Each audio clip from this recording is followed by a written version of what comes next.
c'est intéressant d'être là et de parler de la production. Comment je suis... En fait, moi, j'étais quelqu'un de très turbulent. Et turbulent même dans ce que je ne savais pas quoi faire. Moi, je suis juriste de formation. Donc, je suis spécialisé en contrats spéciaux. Donc, j'ai travaillé même dans des cabinets. Mais, vu que quand j'étais jeune, j'étais hyperactif. Donc, diagnostiqué. Hein. Donc, je faisais du karaté, du football. Donc, je suis ceinture noire de karaté. J'étais vice-champion du Sénégal de karaté. J'ai joué au foot ici, au Naïtan. J'ai joué en France, en semi-professionnel. Donc, voilà. Mais, pendant que j'étais ici, à la fac, je faisais le théâtre aussi. Et le théâtre m'a permis de connaître un peu le milieu, parce que je faisais aussi des castings où je jouais dans des pubs, dans des courts-métrages. Et ma sœur était aussi directrice de production dans une boîte. Elle me prenait comme auxiliaire régie. Donc je donnais de l'eau, je ramassais les bouteilles, etc. Et petit à petit, j'ai pris goût. Elle a commencé à me faire grandir un peu dans le milieu, mais sans vraiment en faire un métier, parce que j'étais encore étudiant. Un jour, j'ai eu la chance d'être pris par Gorasek, qui est mon mentor, qui est enseignant-chercheur à l'université, autant qui était metteur en scène à la télé de l'université de théâtre. Il m'a pris comme régisseur général au Festival de Saint-Louis, que je coordonne maintenant. Donc je m'occupais des étudiants qui devaient pitcher leurs projets et tout. Je m'occupais un peu d'eux. Et quand je suis parti à Saint-Louis, j'ai découvert le milieu du documentaire. Les pitchs, les réalisateurs, les producteurs, je me suis dit c'est ça que je veux faire. Mais je savais que je ne voulais pas réaliser. Mais je préférais produire. C'est comme ça que j'ai commencé maintenant, je me suis renseigné. J'ai appris qu'il y avait une formation en France, parce qu'ici, il n'y avait pas de formation en production. Puis je suis parti en France et j'ai étudié la production. J'ai travaillé un peu pour me faire mes armes et puis je suis rentré. J'ai ouvert ma boîte. Donc c'est comme ça. Aujourd'hui, beaucoup de producteurs ont aussi la casquette de réalisateur. Pourquoi vous vous êtes dit, vous ne voulez pas lancer dans la réalisation, plutôt la production? Quelle est la différence? Pour moi, en fait, honnêtement, je pense que c'est possible de faire les deux. Mais pour moi, chacun doit avoir sa spécialisation. Et ce qui faisait que pendant des années, il y avait des réalisateurs qui produisaient, c'était qu'il n'y avait pas autant de producteurs, il n'y avait pas de producteurs disponibles. Donc c'était des réalisateurs-producteurs qui avaient ouvert leur boîte de production par rapport, pour répondre à des besoins. C'est pour ça que Djibril Diop, Ousmane Sembène, etc., tous ces gens-là sont devenus producteurs comme ça, parce qu'il n'y avait personne pour s'occuper. Il y avait des producteurs en France, mais au Sénégal, il n'y avait personne. Et je pense que maintenant, il y a quand même des producteurs en place et il y a assez de réalisateurs. Je pense que pour moi, je ne veux pas être un producteur qui produit comme mes films. J'ai envie de produire les autres. Pour apporter mon regard artistique, produire des films, mais produire les autres. Donc, et puis un jour, si je veux réaliser, ce sera quelqu'un d'autre qui va me produire. Inch'Allah. Ce n'est pas dans mes projets. Et quand on parle de production, c'est quoi exactement?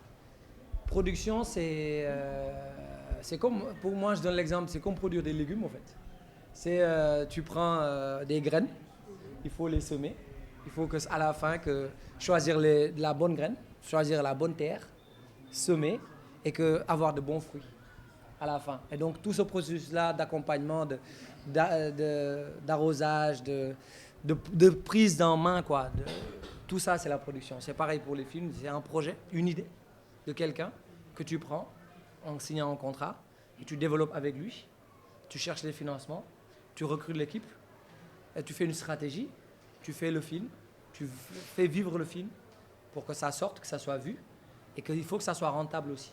Et qu'est-ce qui guide les choix des producteurs? Ça dépend des producteurs. Moi, c'est le feeling d'abord. Moi, je mise sur les personnes. Pourquoi je mise sur les personnes? Parce que je trouve qu'un bon projet, c'est bien, mais si la personne, j'ai pas de feeling avec la personne, le projet peut avorter. Alors que si j'ai un bon feeling avec la personne, le projet, il est moyen, on peut faire de ce projet-là un bon projet. Donc, je mise souvent sur les gens. Donc, il faut que le projet me plaise, mais souvent, il faut que que j'ai un bon feeling avec la personne et que je sente que cette personne a du talent, a quelque chose, a du gnac, quoi. A envie, a de la détermination, du talent. Et puis comme ça, voilà. Moi, c'est comme ça que je choisis mes projets. Et parmi les projets que vous avez choisis pour le moment, quels sont ceux qui vous ont le plus marqué? Bon, au risque de déplaire à mes amis hommes, tous les films qui ont les plus plu et qui m'ont touché le plus, c'est les projets des femmes. Je ne sais pas pourquoi. Non, mais je ne saurais dire pourquoi, mais en tout cas, peut-être que moi, j'ai que... Pas dit sur la contrainte. Oui, en fait, j'ai que des sœurs. Moi, je suis le seul frère d'une fratrie de 5 personnes. Donc, et j'ai des sœurs très fortes, machallah, et qui m'ont mené la vie dure et qui m'ont toujours poussé à les écouter, quoi, par force. Et donc, du coup, j'ai pris goût parce que voilà. Et puis, depuis lors, j'avoue que j'ai une affinité à écouter, à entendre, à vouloir raconter l'histoire des femmes. Parce que je trouve juste aussi, ça c'est un petit à côté, je trouve que pendant longtemps, c'est les hommes qui racontaient les histoires des femmes.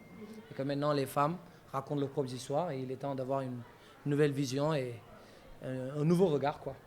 Et ça marche. Je trouve que tous les films que j'ai faits avec les femmes, c'est les films qui marchent le plus.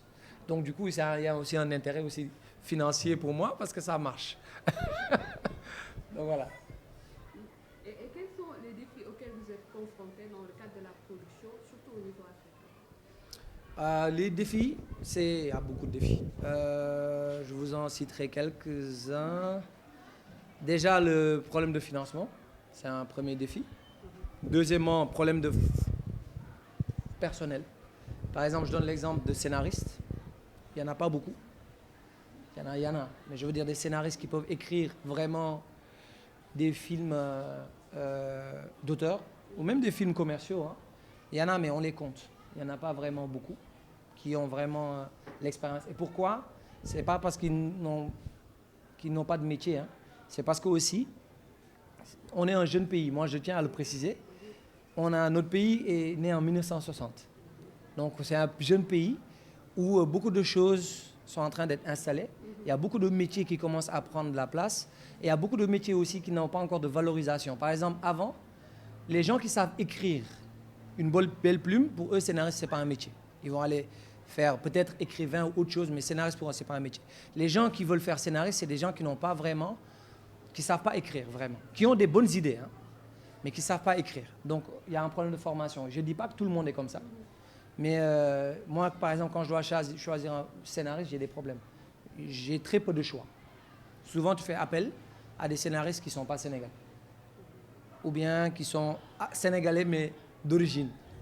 Donc c'est un défi aussi de formation où les gens qui savent écrire, ou bien les gens qui ne savent pas écrire, acceptent d'aller apprendre.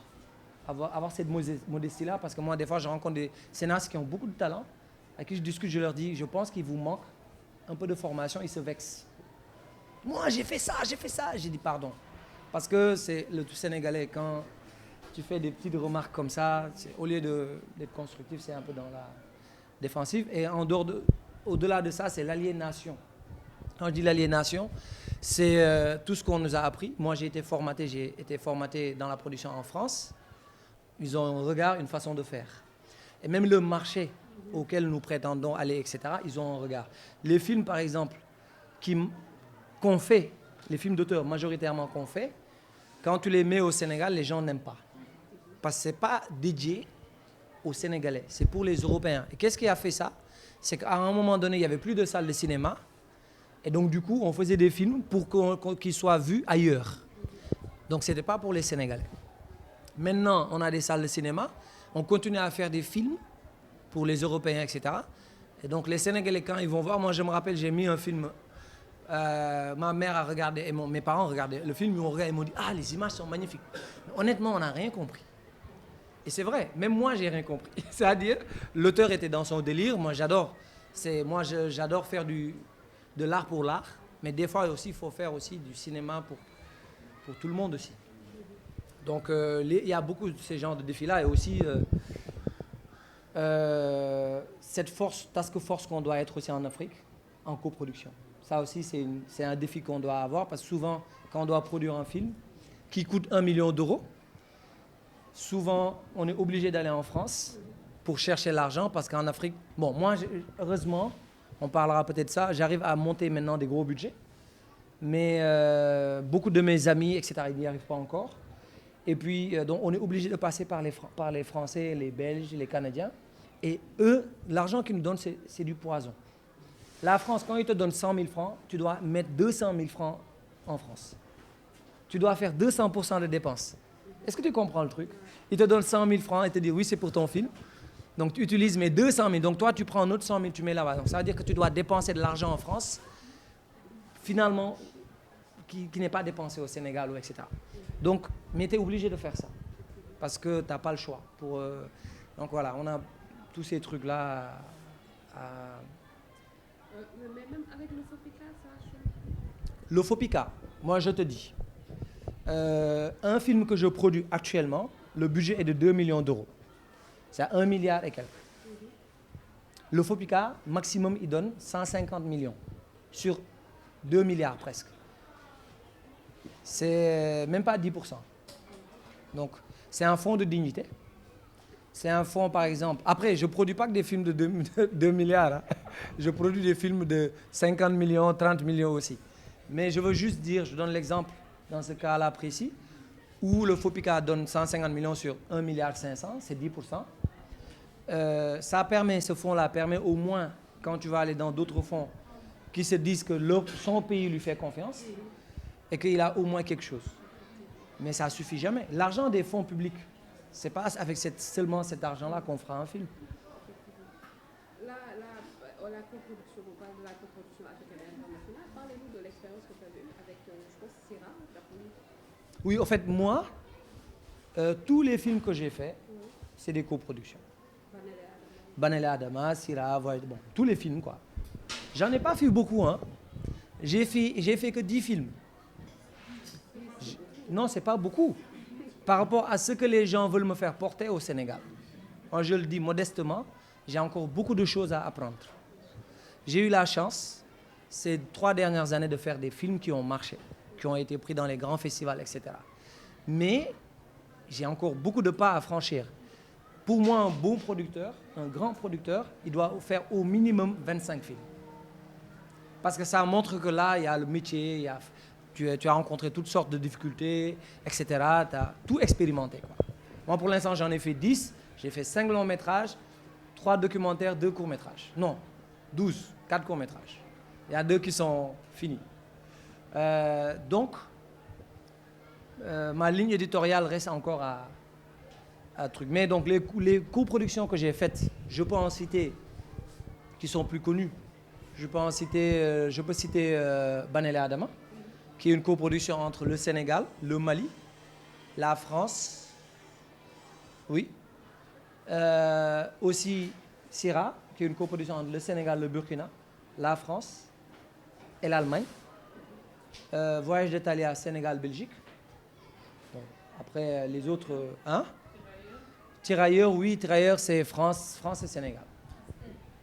Astel, France et Sénégal.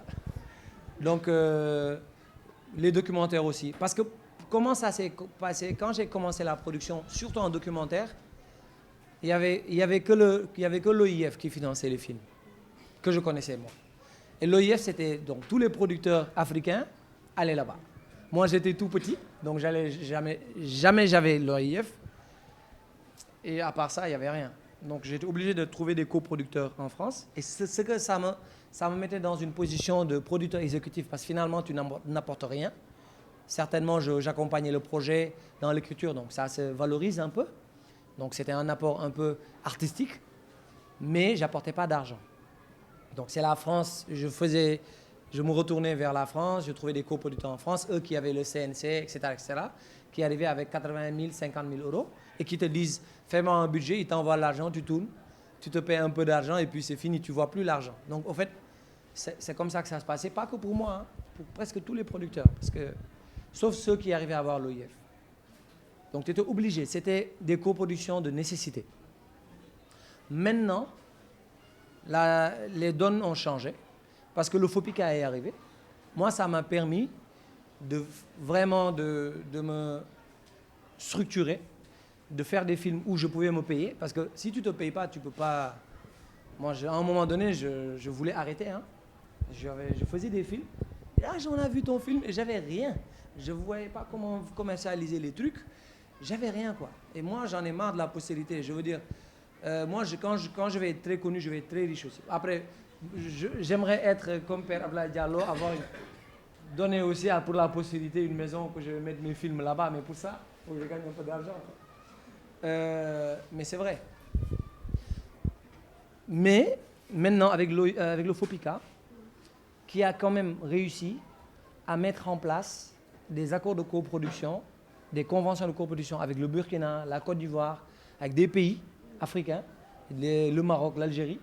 La France était là déjà, la Belgique, c'est fraîchement que ça existe. Le Canada, je pense qu'il y a un pays que j'ai oublié. Et ça détermine un peu un cadre de travail un peu équilibré entre ces pays-là. Et ce que ça a fait pour moi en tant que Sénégalais, c'est qu'avant maintenant, au lieu de faire une coproduction par nécessité, je fais une coproduction maintenant où je peux monter une force en Afrique. Je peux aller au Burkina Faso, sachant qu'avec la convention de coproduction entre nos deux pays, je peux avoir de l'argent là-bas et je peux avoir de l'argent ici. Avoir la Côte d'Ivoire, ils ont le FONSIC aussi, je peux avoir l'argent du FONSIC et l'argent du FOPICA. Et ça fait au moins de l'argent en plus. Et aussi, ces pays sont éligibles pour le bonus ACP. Je ne sais pas si vous connaissez le bonus ACP dental. Voilà. Donc, ça fait que rien que maintenant en Afrique, je peux monter un 500 000, 600 000, 800 000 euros. Rien qu'en Afrique. Avant d'aller en France. Ce qui n'était pas possible. Ce que ça a fait maintenant, c'est que maintenant, le discours que j'ai avec les Européens, ça change. Ils ne viennent plus en terrain conquis. Je viens, je leur dis, il me manque 200 000 euros. Est-ce que vous pouvez le trouver? Ils vont aller chercher déjà 800 000. Donc, ils vont être minoritaires. Donc, ça fait quoi? Les histoires qu'on raconte, on reste tributaire un peu des axes que ça va suivre, un peu de la narration, quoi. Aussi, je vois des têtes que je... Alaykoum salam. Aussi, ça fait aussi que le rapport il change, quoi. Et le film, je peux avoir... Tu sais, avant, quand tu veux voir des films de nos grands réalisateurs, que ce soit Ousmane Sembène ou autre, tu vas en France ou ailleurs pour chercher les films. Les droits sont là-bas. Parce qu'il y avait les producteurs français qui avaient pris les droits. Parce que naturellement, ils apportaient l'argent, ils payaient les droits, etc. Maintenant, ça change. Maintenant, moi, quand je produis, c'est moi qui ai les droits. Donc, les droits restent au Sénégal parce que j'apporte plus d'argent, parce que je sais accompagner, etc. Donc, la coproduction commence à changer un peu de direction depuis quelques années par rapport à tout ce qui est mis en place par nos politiques aussi, par l'expertise sénégalaise.